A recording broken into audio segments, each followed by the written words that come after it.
The chef told the cooking class my recipe was an amateur mistake that violated basic culinary principles. I'm the Michelin-starred chef who invented the dish. I was sitting in the back row of Chef Damien Rousseau's recreational cooking class at the Brooklyn Culinary Institute wearing a baseball cap and glasses I didn't need, trying to stay invisible. My name is Julian Cross, and I'd held 3 Michelin stars at my Manhattan restaurant Vesper for 8 consecutive years before I sold it 6 months ago to take a break from the relentless pressure of maintaining perfection.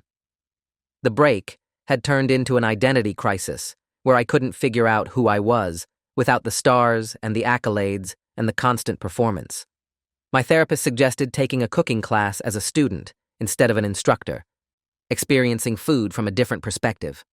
So I'd enrolled under my middle name, Julian Renfield, paying cash for a 6-week recreational course that promised to teach home cooks advanced techniques. I hadn't expected the 3rd week's menu to include my signature dish, charred octopus with black garlic emulsion and citrus gel, the recipe that had put Vesper on the culinary map and had been featured in every major food publication. Rousseau stood at the front of the teaching kitchen holding up a printed recipe sheet, and I felt my stomach drop when I saw it was a near-exact copy of my original formula, the one I'd spent 18 months perfecting. He announced to the class of 12 students that today they'd be learning a popular dish from a trendy Manhattan restaurant, though he added with a dismissive wave that the original chef had clearly prioritized appearance over flavor and had made several fundamental errors that violated basic culinary principles. I gripped the edge of my stainless steel workstation and tried to keep my expression neutral. Rousseau started his lecture by holding up an octopus tentacle and explaining the proper technique for tenderizing and cooking it. The original recipe calls for a 3-stage cooking process: pressure cooking, ice bath, then high-heat searing. That's unnecessarily complicated and, frankly, shows the chef didn't understand the protein structure of octopus. He walked between the stations, his chef's coat pristine white, his voice carrying that particular authority that comes from years of teaching people who don't know enough to question him. We're going to simplify this by just boiling the octopus in salted water with aromatics, then searing it. The result will be more tender and flavorful than the original version, which tends to be rubbery and overcooked. Several students nodded and took notes, accepting his expertise without question. I'd developed my 3-stage technique specifically to achieve the perfect texture, crispy on the outside, while maintaining tenderness inside. The method had been featured in Culinary Science Quarterly, with supporting research from food scientists at MIT. Rousseau was about to teach everyone in this room to make an inferior version while claiming he was improving on my work. My hands were shaking slightly as I reached for my knife, and I told myself to stay quiet, to just observe and leave, to not make this personal. But it was personal because this dish represented 2 years of my life and countless failures before I'd gotten it right.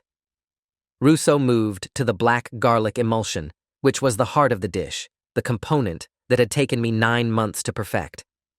He held up a jar of pre-made black garlic paste and said, "The original recipe insists on fermenting your own black garlic over 3 weeks in a controlled environment. That's pretentious chef nonsense. Store-bought black garlic paste works perfectly fine and saves you weeks of unnecessary work." He demonstrated blending the paste with olive oil and lemon juice, creating a thin, broken emulsion that separated immediately. My version required slow incorporation of aged black garlic. I fermented myself with specific temperature and humidity controls, combined with a neutral oil and an emulsifier to create a stable, velvety sauce. The difference wasn't pretension, it was chemistry and flavor development. I watched him serve the broken sauce to students as an example and felt anger building in my chest.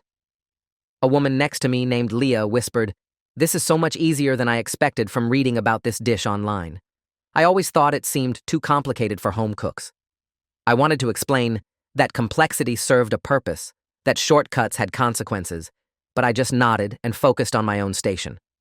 Rousseau assigned us to work in pairs, and I ended up with Leah, who was enthusiastic but clearly inexperienced, gripping her knife wrong and cutting vegetables with no consistency. I gently showed her the proper technique, and she thanked me, saying, "You seem to know what you're doing. Have you cooked professionally?" I told her I'd worked in restaurants years ago, which was technically true, and helped her prep her ingredients. When we started cooking the octopus using Russo's simplified method, I followed his instructions exactly, documenting every step mentally while my professional instincts screamed that this was wrong.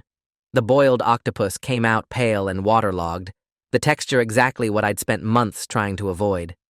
When we seared it, the exterior didn't develop the proper caramelization because there was too much residual moisture. The black garlic emulsion remained separated and oily, coating the octopus in an unappetizing slick rather than a smooth sauce. The citrus gel, which Russo had us make with grocery store gelatin instead of the agar-agar I specified, was rubbery and artificial tasting. The final plated dish looked vaguely similar to my original but tasted fundamentally different. The flavors muddy and unbalanced, the textures all wrong. Russo walked around tasting everyone's versions and praised them all, saying, "This is what the dish should taste like when it's made properly, instead of being overcomplicated by a chef trying to justify expensive menu prices." Leah tasted hers and said it was delicious, and I watched other students photograph their plates and presumably post them to social media with tags about learning this famous dish. They were all eating and celebrating an inferior version while believing they'd learned the real thing, and the chef teaching them was actively undermining my work while profiting from teaching a bastardized version of my recipe. I raised my hand, and Russo acknowledged me with a slight nod, clearly not recognizing me beneath the cap and glasses. I kept my voice neutral and asked, "What if the three-stage cooking process in the original recipe serves a specific purpose? The pressure cooking breaks down connective tissue differently than boiling, and the ice bath stops the cooking process precisely to prevent that rubbery texture you mentioned." Russo smiled in that patient way teachers use when correcting someone who doesn't understand. That's a common misconception perpetuated by trendy restaurant cooking. Traditional methods like boiling have been used for centuries because they work. These modern techniques are more about theater than results. He moved to the board and drew a diagram showing protein structure, explaining why his method was superior using terminology that sounded scientific but was actually incorrect. I could see students accepting his authority, writing down his explanations in their notebooks. A man named Derek at the station across from me asked, "So the chef who created this dish doesn't really know what he's doing?" Russo laughed and said, "Let's say he knows how to create an impressive presentation and charge $85 for a plate of octopus, but whether he understands the fundamental science of cooking is questionable. A lot of these celebrity chefs rely on technique over substance. The casual dismissal of my expertise, my years of training in France and Japan, my scientific approach to cooking that had earned me 3 Michelin stars, made my face hot with anger." After class ended, I stayed behind while other students filed out, discussing their dishes and planning to attempt them at home. Russo was cleaning his station when I approached and said, "Can I ask you something about the recipe?" He looked up with professional courtesy and said, "Of course, that's what I'm here for." I pulled out my phone and showed him a photo from Food and Wine magazine featuring my original version of the dish, the octopus charred to deep mahogany, the emulsion glossy and perfectly smooth, the citrus gel jewel-like and translucent. This is what the dish is supposed to look like. The version we made today doesn't match this quality. Don't you think the original chef's techniques might have been designed to achieve these specific results? Russo glanced at the photo and shrugged. Magazine photography is heavily styled and edited. That's not what the dish actually looks like in the restaurant. I've had it at Vesper, and it's decent, but not worth the hype or the price tag. The chef got lucky with good marketing and a few positive reviews, but technically the dish has significant flaws that I've corrected in my version. I felt something snap inside me. This man had not only stolen my recipe but was teaching it wrong while claiming to improve it, and he was doing it with such confidence that students believed him completely. I asked how long he'd been teaching this dish, and he said, "About 6 months. It's one of my most popular classes. Students love learning they can make expensive restaurant food at home without all the unnecessary complication." I left the cooking school and drove straight to my attorney's office in Midtown. Lawrence Finkelstein had handled my restaurant's legal matters for a decade, and when I explained the situation, he pulled up Russo's cooking school website and the course description advertising, "Learn to make famous NYC restaurant dishes with corrections from a professional chef." Lawrence clicked through pages showing Russo's credentials: culinary school graduate, former sous chef at several mid-tier restaurants, teaching certificate from the Culinary Education Institute. Nothing that would suggest he had the expertise to critique my technique. Lawrence asked if I'd trademark the dish name or publish the exact recipe anywhere, and I explained that while I'd given interviews about my cooking philosophy, I'd never published complete recipes. The dish itself couldn't be copyrighted, but if Russo was implying my technique was wrong to sell his classes, that might constitute defamation or false advertising. Lawrence said, "The challenge is proving damages. You sold Vesper, so you're not currently losing restaurant business. And cooking classes teaching restaurant dishes is common practice. Unless he's specifically naming you and making false claims about your competence, this might not be legally actionable."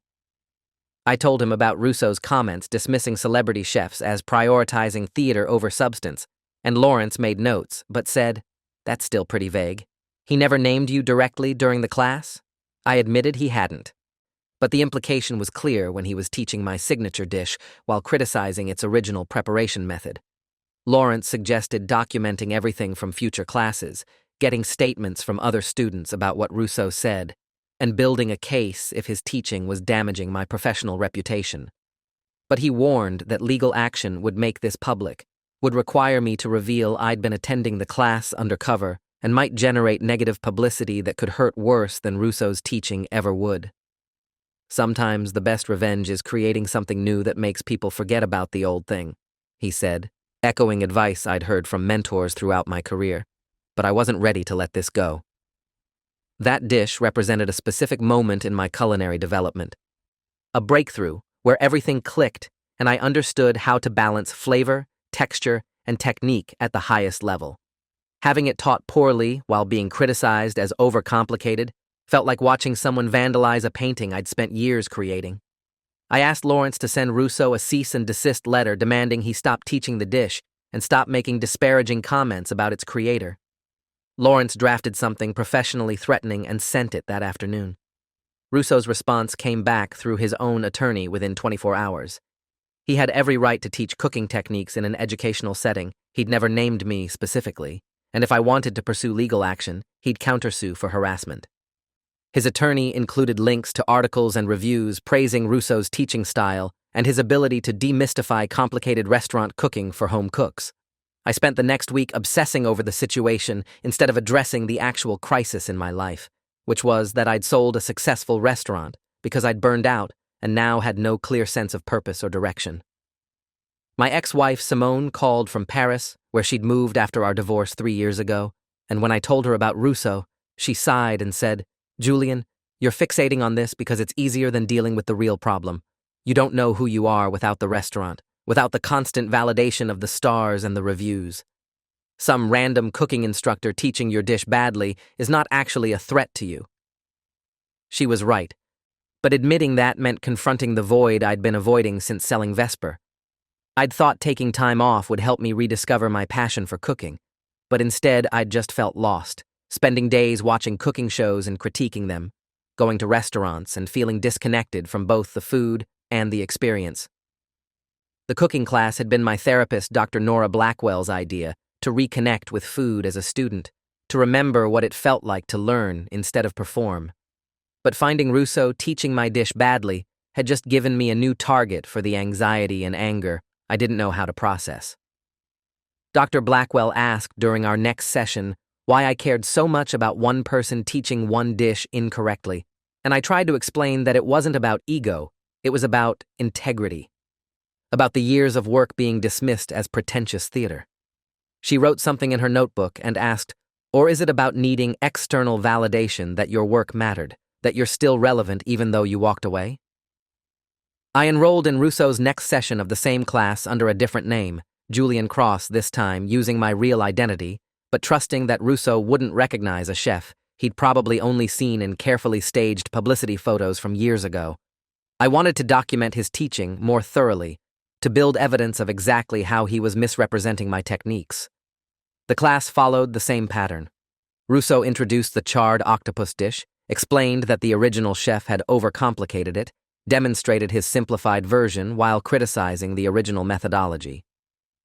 This time I recorded the entire session on my phone, capturing his exact words as he said, "Some chefs get so caught up in molecular gastronomy nonsense that they forget food is supposed to taste good.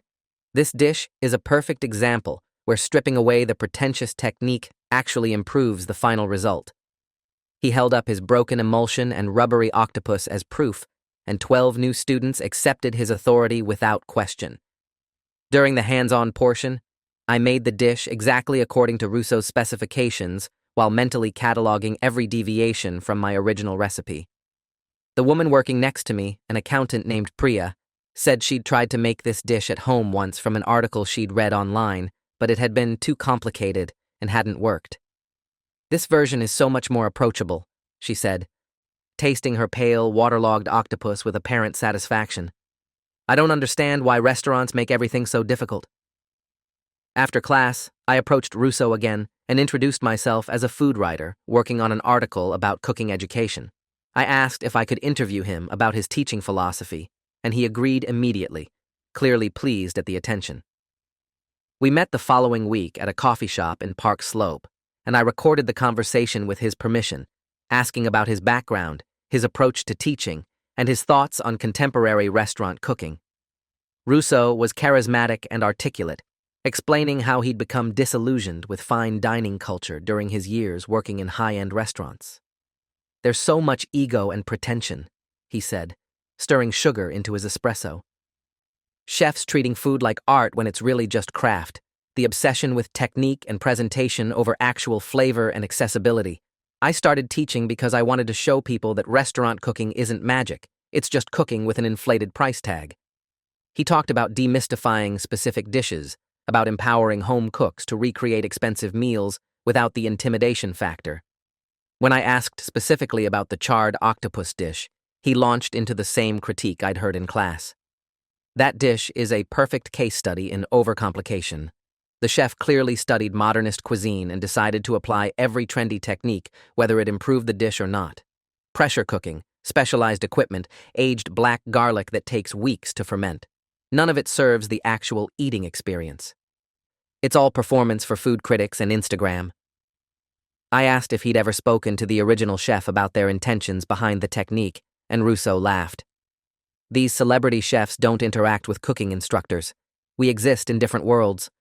But I don't need to talk to him to know the technique is flawed. I can taste the results, and I've cooked long enough to understand when complexity is justified versus when it's just showing off."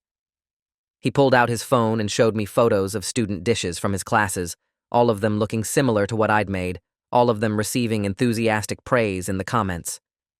"This is real success," he said. "Making food accessible to regular people instead of gatekeeping it behind expensive equipment and trained technique." I asked how he felt about criticism that he might be teaching simplified versions that don't match the quality of the originals, and he dismissed it immediately. "Quality is subjective. If my students enjoy their versions and feel accomplished making them, that's what matters. The food world needs less elitism and more inclusion." I thanked him for his time and left the coffee shop with 90 minutes of recorded conversation where he'd systematically dismissed my expertise and approach while positioning himself as the voice of reason against pretentious fine dining. I had documentation now, clear evidence of what he was teaching and why. But Lawrence had been right that it wasn't legally actionable unless I could prove specific damages to my reputation or business. The breaking point came when I discovered Russo had published a cookbook called Restaurant Classics Made Right, Fixing Famous Dishes from NYC's Trendiest Kitchens. The book featured 50 recipes from various high-end restaurants, all presented with Russo's commentary about what was wrong with the originals and how he'd corrected them. My charred octopus dish was featured prominently in the seafood chapter with a full-page photo of Russo's version and 3 pages explaining why the original chef's technique was unnecessarily baroque and ultimately counterproductive. The book had been published by a mid-sized culinary press and was getting positive reviews from home cooking blogs and amateur food critics who appreciated Russo's approachable style and anti-elitist message. One review specifically praised his takedown of pretentious molecular gastronomy that prioritizes theater over taste. Another called him the voice of reason in a food world gone mad with complexity. The book was climbing bestseller lists in the cooking category, and Russo was scheduled for a promotional tour, including appearances on morning shows and food podcasts. He'd taken his criticism of my dish from a local cooking class to a national platform, and now thousands of people were reading his analysis of why my technique was flawed and his correction was superior. I called Lawrence back and showed him the book. This changed things because Russo had published specific, detailed criticism of my technique in a commercial product. Lawrence's expression shifted from sympathetic to professional as he read through the octopus chapter. This is potentially defamatory if we can prove his claims about your technique being wrong are false. Can you get expert witnesses who will testify that your original method is scientifically sound and his version is actually inferior? I told him I could get statements from food scientists, from other Michelin-starred chefs, from the critics who'd praised my dish when it first appeared.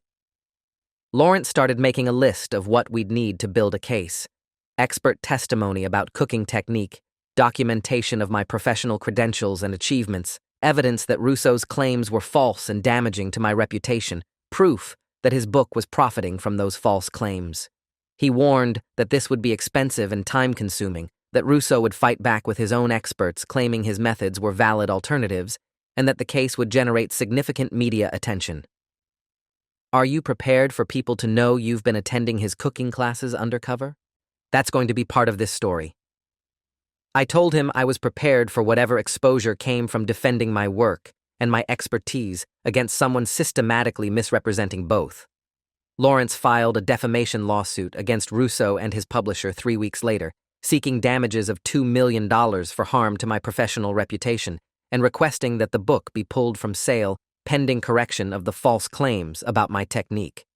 The lawsuit detailed my credentials, including my 3 Michelin stars, my training under master chefs in France and Japan, my awards from culinary organizations, and the scientific validation of my pressure cooking technique. We included statements from Dr. Harold Levinson at MIT, who'd studied my method for his research on protein denaturation, from Chef Marie Toussaint, who held 2 Michelin stars and used similar techniques, and from food critic Jennifer Wu, who'd written extensively about how my dish had elevated American octopus preparations to new heights. The lawsuit alleged that Russo had knowingly published false information about my technique being flawed when his own simplified version produced objectively inferior results by any professional culinary standard. We included side-by-side photos of both versions with analysis from Dr. Levinson explaining why my 3-stage process achieved superior texture and flavor development. Russo's attorney responded with a motion to dismiss, arguing that cooking techniques couldn't be objectively right or wrong, that his book expressed legitimate opinions based on his professional experience, and that criticism of a public figure's work was protected speech. The motion included affidavits from several home cooks who'd tried Russo's version and preferred it to the more complicated original, arguing that simpler was better for most people. The lawsuit made national food news within days. Articles appeared in Eater, Food and Wine, and the New York Times food section discussing the case and the larger questions it raised about culinary expertise, recipe ownership, and the democratization of fine dining technique. Opinion pieces divided sharply. Some defended my right to protect my professional reputation against false claims.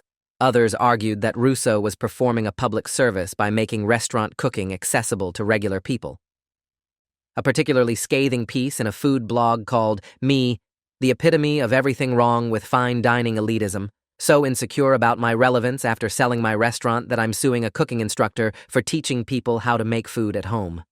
The article pointed out that I'd enrolled in Russo's class under false pretenses, essentially spying on him, which made me seem paranoid and vindictive. Food Twitter exploded with debates about whether chefs could claim ownership over techniques, whether simplified versions of dishes should be marketed as corrections, and whether my lawsuit was legitimate defense of expertise or abuse of power by someone with resources to silence criticism. Russo gave interviews positioning himself as David fighting Goliath, a working teacher being bullied by a wealthy former celebrity chef who couldn't handle being challenged. "I'm trying to educate people," he said on a food podcast. Julian Cross wants to gatekeep culinary knowledge behind expensive equipment and years of training. He doesn't believe regular people deserve access to restaurant-quality cooking. The media narrative was shifting against me despite the merit of my case, and I started getting angry messages on social media from people who viewed me as an elitist, trying to crush a teacher who was helping home cooks. One message said, You charged $85 for a plate of octopus, and now you're mad someone's teaching people how to make it for $15. You're the problem with food culture. Another said, Russo's book is helping thousands of people learn to cook. Your lawsuit is just ego and greed. My publicist, whom I'd retained despite no longer having a restaurant to promote, advised me to stop reading the comments and focus on the legal case.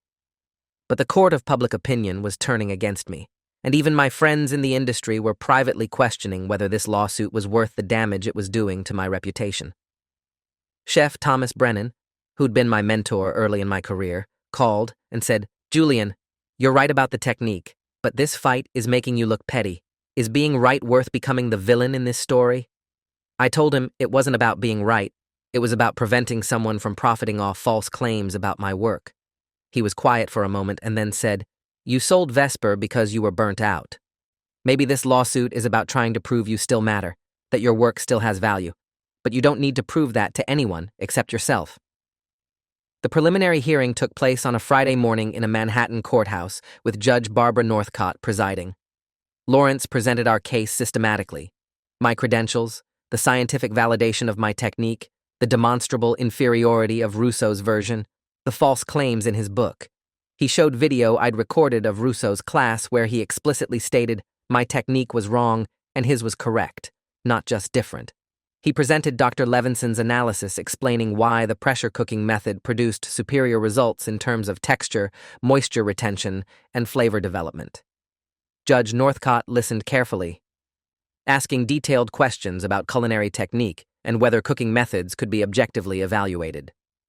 Russo's attorney, a sharp woman named Claire Hastings, argued that cooking was inherently subjective, that Russo had every right to critique published work and offer alternatives, and that my lawsuit was attempting to silence legitimate criticism through legal intimidation. She presented testimonials from Russo's students, praising his teaching and his book, arguing that thousands of people found value in his approach. She also pointed out that I'd sold my restaurant for a reported $8 million 6 months before filing this lawsuit, questioning whether my reputation had actually been damaged when I'd voluntarily left the industry. Judge Northcott took the arguments under consideration and scheduled a ruling for the following week. While waiting for the judge's decision, I received an unexpected email from Marcus Kenji, a food writer I'd known for years who'd written favorably about Vesper.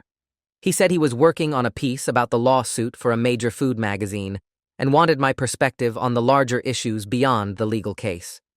We met at a wine bar in the West Village, and Marcus asked questions that went deeper than the surface controversy. Why does this matter so much to you? You've got 3 Michelin stars on your record. You sold your restaurant for millions. You have nothing left to prove. Why are you spending your time and money fighting a cooking instructor over one dish?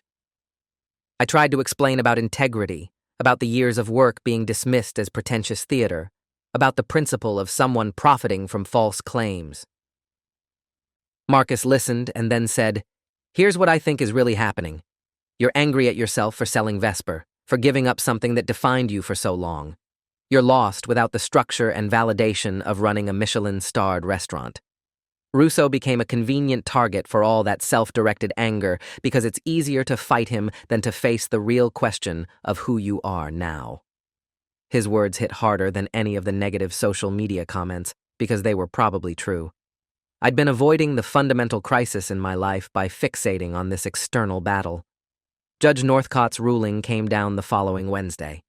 She was allowing the case to proceed to trial, finding that there were genuine factual disputes about whether Russo's claims in his book were false and whether they damaged my professional reputation.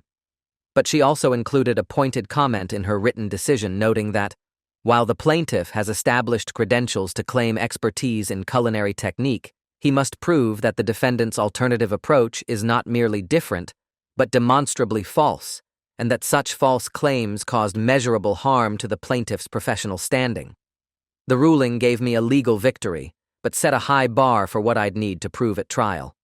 Russo's response was to double down on his position, giving interviews where he said, The judge's ruling proves that cooking technique is subjective. Julian Cross can't just declare his way is the only right way. This case is going to expose fine dining elitism for what it is, chefs protecting their territory instead of sharing knowledge. His publisher announced they were standing behind the book and Russo, and sales actually increased following the publicity from the lawsuit. The book climbed into the top 10 on several bestseller lists, driven by people who viewed buying it as a statement against culinary elitism. I'd sued to protect my reputation and instead had created a situation where Russo was more successful than ever, while I was widely portrayed as a bully.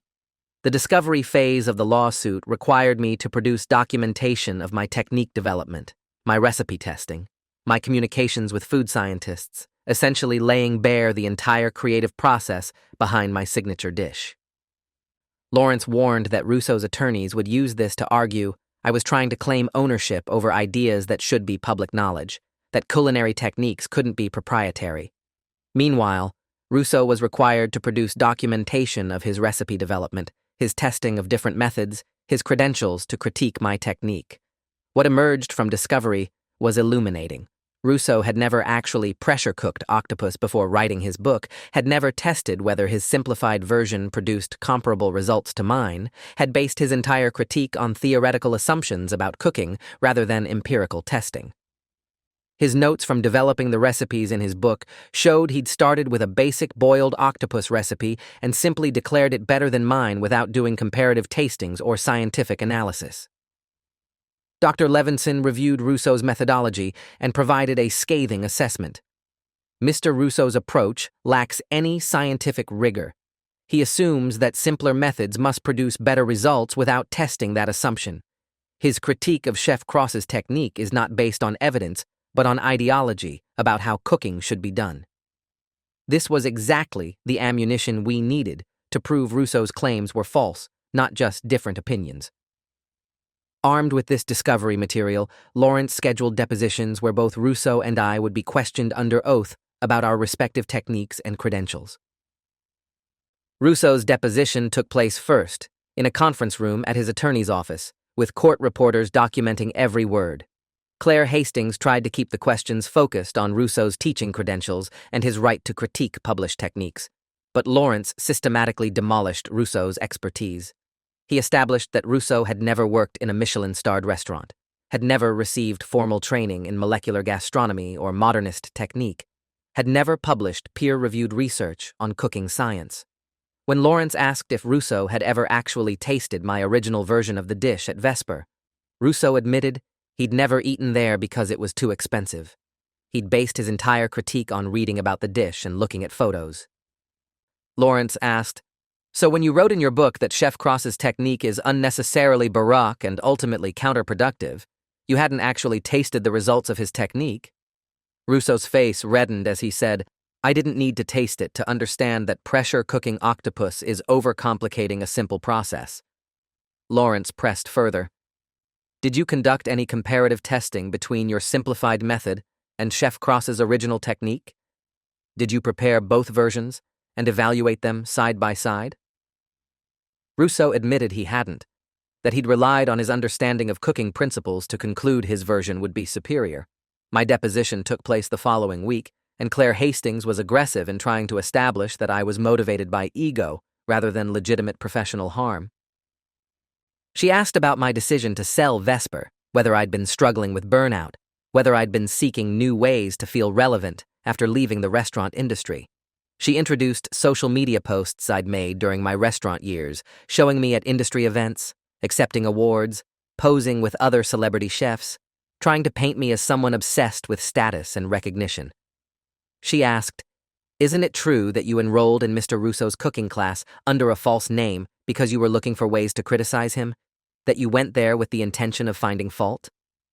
I explained that I'd enrolled as part of therapy to reconnect with cooking from a student's perspective, that discovering Russo teaching my dish incorrectly had been genuinely surprising. She asked, "But you continued attending classes even after discovering this supposed misrepresentation. You recorded Mr. Russo without his knowledge. You interviewed him under false pretenses claiming to be a food writer. Doesn't that suggest you were building a case against him rather than simply defending your reputation?" I had to admit that once I'd discovered the situation, I documented it deliberately, but I explained that documentation was necessary to prove the harm being done. Claire smiled and said, "Or to build leverage for a lawsuit because you were angry that someone dared to question your techniques." The most damaging part of my deposition came when Claire asked about the financial implications of the lawsuit. She established that I'd sold Vesper for $8.2 million, that I had no current restaurant or business that could be harmed by Russo's teaching, that I was essentially retired from the industry. "So how exactly has your professional reputation been damaged?" she asked. "You're not seeking work as a chef. You're not operating a restaurant. You're not selling products or services that would be affected by Mr. Russo's book. This lawsuit isn't about protecting a business interest. It's about protecting your ego, isn't it?" I tried to explain that professional reputation mattered beyond immediate financial interests, that I might want to open another restaurant or consult or write my own cookbook, and Russo's false claims would affect my ability to do any of that credibly. But Claire had made her point. Without a current business to protect, proving measurable damages would be difficult. The deposition lasted 6 hours and left me exhausted and questioning whether this lawsuit had been a mistake. That evening, I met with Lawrence at his office, and he was honest about our chances. "The discovery helps us prove Russo's claims are false, but Claire is right that proving damages is going to be harder than I initially thought. Without a current business, we're asking the jury to award damages based on potential future harm to your reputation. That's a tough sell, especially when Russo's supporters are going to argue you're just trying to silence legitimate criticism." 3 days before the trial was scheduled to begin, Russo's publisher reached out through Lawrence with a settlement offer. They would add a disclaimer to future editions of the book, acknowledging that Russo's versions were simplified alternatives rather than corrections of flawed techniques. They would remove the specific language calling my technique unnecessarily baroque and ultimately counterproductive, and they would pay $50,000 toward my legal fees. In exchange, I would drop the lawsuit and agree not to pursue further legal action. Lawrence said, "It's not the full vindication you wanted, but it gets the false claims removed and saves you the uncertainty of trial.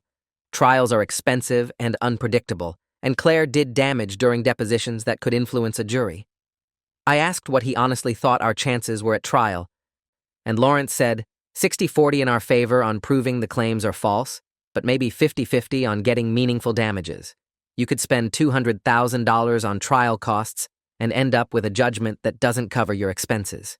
The pragmatic choice was to take the settlement, claim a partial victory, and move on with my life. But pragmatism felt like defeat, like allowing Russo to get away with building his career on misrepresenting my work as long as he softened the language slightly. I told Lawrence I wanted to proceed to trial. He made a note on his legal pad and said, "Then we need to focus on the one thing that could win this case definitively. Proving that your version of the dish is objectively superior to Russo's in a way that's demonstrable to a jury." Lawrence suggested we request a cooking demonstration as part of the trial, where both Russo and I would prepare our respective versions of the dish and have them evaluated by expert witnesses and the jury. Claire Hastings objected strenuously, arguing that cooking was performance art and couldn't be fairly evaluated in a courtroom setting. But Judge Northcott was intrigued by the idea and ruled that it would be allowed. She scheduled a special session where we would each prepare the charred octopus dish in a demonstration kitchen set up in the courthouse, with Dr. R. Levinson and 2 other culinary experts evaluating the results, alongside jury members who would taste both versions.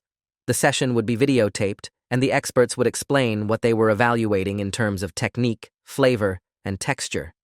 This was unprecedented in a culinary lawsuit, and media coverage intensified with headlines about the cook-off trial and speculation about whether cooking could be objectively judged.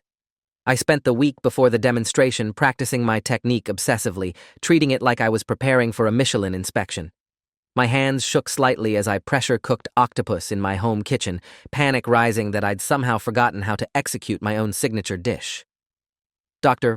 Blackwell asked during our emergency session whether I was more afraid of losing the case or of discovering that maybe Russo's version was adequate, that my elaborate technique wasn't necessary. "What if the jury prefers his simpler version?" she asked. "What if this demonstration proves that your work wasn't as special as you believed?" The demonstration took place on a Monday morning in a courthouse conference room that had been transformed into a functional kitchen with portable burners, refrigeration units, and workstations for both of us. Judge Northcott, the jury, attorneys for both sides, and 3 culinary experts sat at tables arranged to observe both stations. Cameras documented everything for the court record. Russo and I were each given identical ingredients and 3 hours to prepare our respective versions of the dish. We worked in silence with only the sounds of knives on cutting boards, burners igniting, pans sizzling. I fell into the rhythm of my technique with muscle memory taking over. Octopus into the pressure cooker with aromatics and wine, exactly 25 minutes at high pressure, immediate ice bath to stop carryover cooking, careful drying before searing. The black garlic I'd fermented myself for 3 weeks was incorporated into neutral oil with a hand blender at precisely calibrated speeds to create a stable emulsion. The citrus gel required agar-agar bloomed in juice, then heated to activate, cooled to just the right temperature for the perfect wobble. Every step was deliberate, practiced thousands of times over the years I'd spent perfecting this dish. Across from me, Russo worked through his simplified version. Octopus boiled in salted water with aromatics, seared while still wet, store-bought black garlic paste mixed with olive oil, citrus gel made with standard gelatin. His technique was faster, required less equipment, and was undeniably more accessible to home cooks. But accessibility had never been the goal of my dish. The goal had been perfection. The expert panel evaluated both dishes systematically, with Dr. Levinson explaining the science of what we were observing. He cut into my octopus with a knife and described the interior texture. Chef Cross's pressure cooking method has broken down the connective tissue evenly throughout the octopus while maintaining moisture. The exterior sear created Maillard reactions that add complex flavors without overcooking the interior. The contrast between the charred exterior and tender interior is precisely controlled.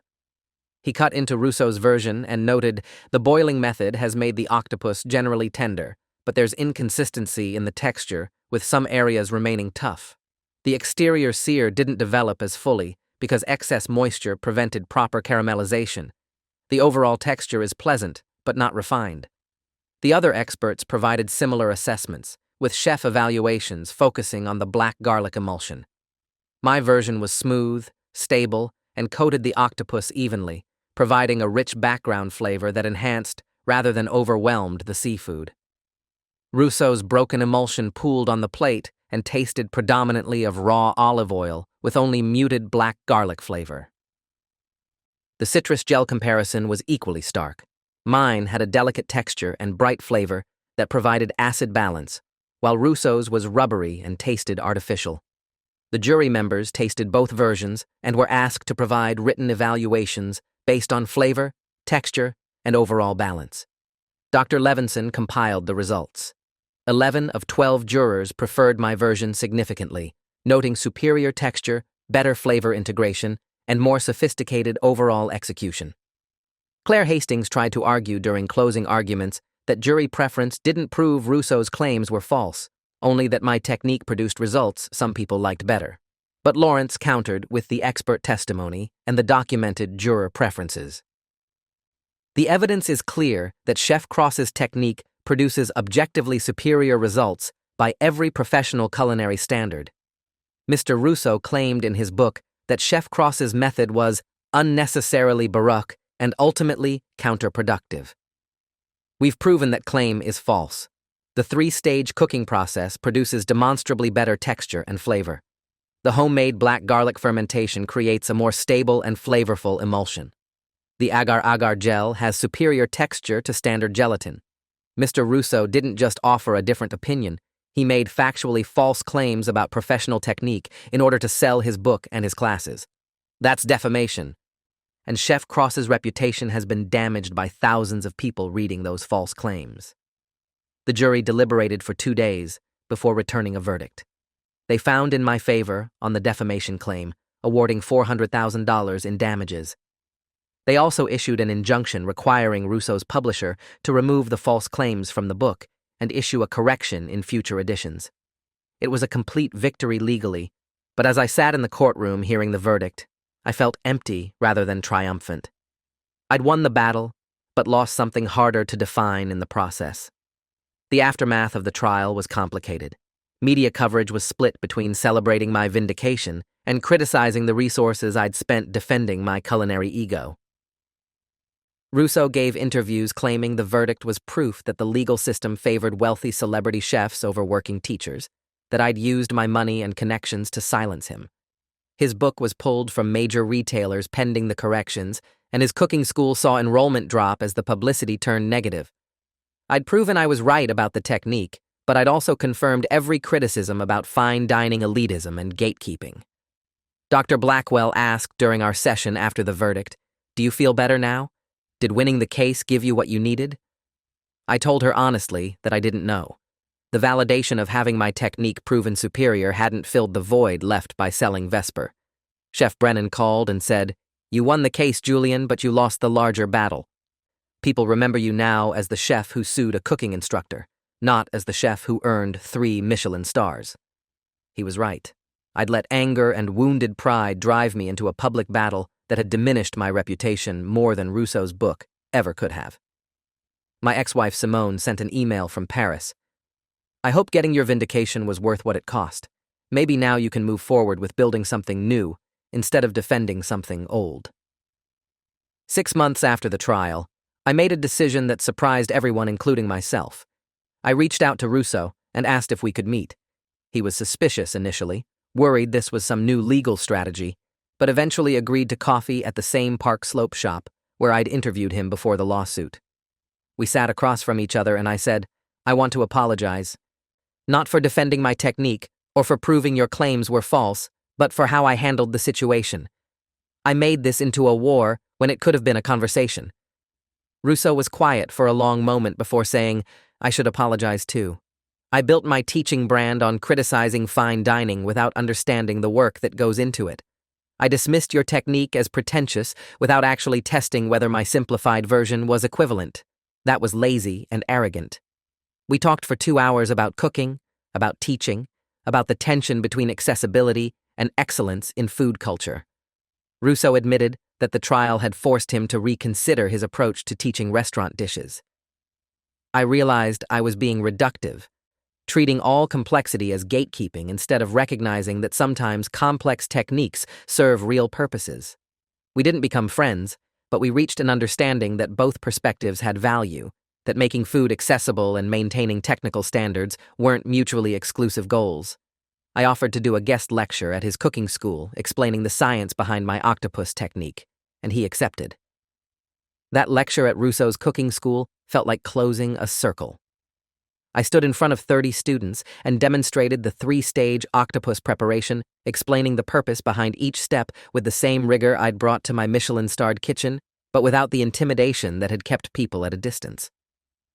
I acknowledged that Rousseau's simplified version was a valid choice for home cooks who didn't have pressure cookers or time to ferment black garlic, but I explained why the additional steps produced measurably better results if you had the resources and inclination. Students asked thoughtful questions, and several said afterward that they planned to try both versions to understand the difference. Rousseau attended the lecture and thanked me publicly for being willing to share the technique instead of guarding it. The lecture was filmed and posted online, getting surprising traction as an example of how culinary conflicts could resolve into education rather than remain stuck in ego battles. I started doing more teaching after that, guest lectures at culinary schools and cooking classes for serious home cooks, finding satisfaction in sharing knowledge that I'd never found in defending my reputation.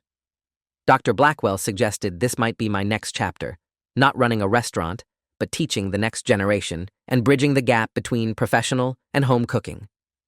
A year after the trial, I opened a small cooking school in Brooklyn focused on teaching professional technique to serious home cooks.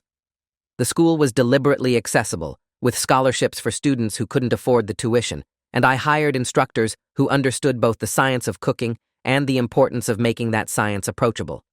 I called it Cross Techniques, and our first course offering was the charred octopus dish, taught properly with full explanation of why each step mattered and what happened if you simplified or skipped steps.